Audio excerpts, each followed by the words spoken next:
Hello दोस्तों, आप सभी को मेरा प्रणाम। जय श्री कृष्णा, जय जय राम। प्रस्तुत है भगवान हनुमान जी की व्रत कथा। मंगलवार व्रत की कथा इस प्रकार से है। प्राचीन समय में ऋषिगण में केशवदत्त ब्राह्मण अपनी पत्नी अंजलि के साथ रहता था। केशवदत्त को धन संपत्ति की कोई कमी नहीं थी। सभी लोग केशवदत्त का सम्मान करते थे, लेकिन कोई संतान नहीं होने के कारण केशवदत्त बहुत चिंतित रहा करता था।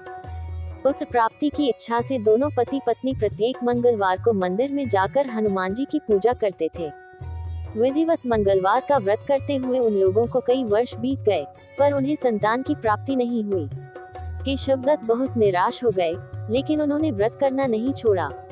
कुछ दिनों के पश्चात केशवदत्त पवन पुत्र हनुमान जी की सेवा करने के लिए अपना घर बार छोड़ जंगल चला गया और उसकी धर्मपत्नी अंजलि घर में ही रहकर मंगलवार का व्रत करने लगी। इस प्रकार से दोनों पति पत्नी पुत्र प्राप्ति की इच्छा से मंगलवार का विधिवत व्रत करने लगे। एक दिन अंजलि ने मंगलवार को व्रत रखा, लेकिन किसी कारणवश उस दिन वह हनुमान जी को भोग नहीं लगा सकी और सूर्यास्त के बाद भूखी ही सो गई। तब उसने अगले मंगलवार को हनुमान जी को भोग लगाए बिना भोजन नहीं करने का प्रण कर लिया। 6 दिन तक वह भूखी प्यासी रही। 7वें दिन मंगलवार को अंजलि ने हनुमान जी की विधिवत रूप से पूजा अर्चना की, लेकिन तभी भूख प्यास के कारण वह बेहोश हो गई। अंजलि की इस भक्ति को देखकर हनुमान जी प्रसन्न हो गए और उसे स्वप्न देते हुए कहा, उठो पुत्री, मैं तुम्हारी पूजा से प्रसन्न हूँ और तुम्हें सुंदर और सुयोग्य पुत्र होने का वर देता हूँ। यह कहकर पवन पुत्र अंतर्धान हो गए। तब तुरंत ही अंजलि ने उठकर हनुमान जी को भोग लगाया और स्वयं भी भोजन किया। हनुमान जी की अनुकंपा से कुछ महीनों के बाद अंजलि ने एक सुंदर बालक को जन्म दिया। मंगलवार को जन्म लेने के कारण उस बच्चे का नाम मंगल प्रसाद रखा गया। कुछ दिनों के बाद केशवदत्त भी घर लौट आया।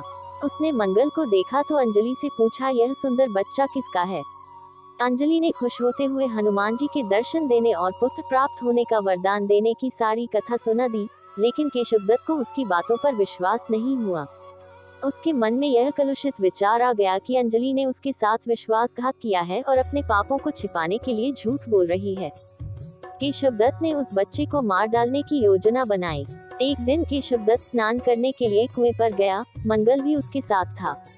केशवदत्त ने मौका देखकर मंगल को कुएं में फेंक दिया और घर आकर बहाना बना दिया कि मंगल तो कुएं पर मेरे पास पहुंचा ही नहीं। केशवदत्त के इतने कहने के ठीक बाद मंगल दौड़ता हुआ घर लौट आया। केशवदत्त मंगल को देखकर बुरी तरह हैरान हो उठा। उसी रात हनुमान जी ने केशवदत्त को स्वप्न में दर्शन देते हुए कहा, तुम दोनों के मंगलवार के व्रत करने से प्रसन्न होकर पुत्रजन्म का वर मैंने प्रदान किया था, फिर तुम अपनी पत्नी को कुलटा क्यों समझते हो? उसी समय केशवदत्त ने अंजलि को जगाकर उससे क्षमा मांगते हुए स्वप्न में हनुमान जी के दर्शन देने की सारी कहानी सुनाई। केशवदत्त ने अपने बेटे को हृदय से लगाकर बहुत प्यार किया। उस दिन के बाद सभी आनंद पूर्वक रहने लगे। मंगलवार का विधिवत व्रत करने से केशवदत्त और उनके परिवार के सभी कष्ट दूर हो गए। इस तरह जो स्त्री पुरुष विधिवत रूप से मंगलवार के दिन व्रत रखते हैं और व्रत कथा सुनते हैं, अंजनी पुत्र हनुमान जी उनके सभी कष्टों को दूर करते हुए उनके घर में धन संपत्ति का भंडार भर देते हैं और शरीर के सभी रक्त विकार के रोग भी नष्ट हो जाते हैं। धन्यवाद आप सभी का। आपका दिन सुखमय हो। ओम साई राम।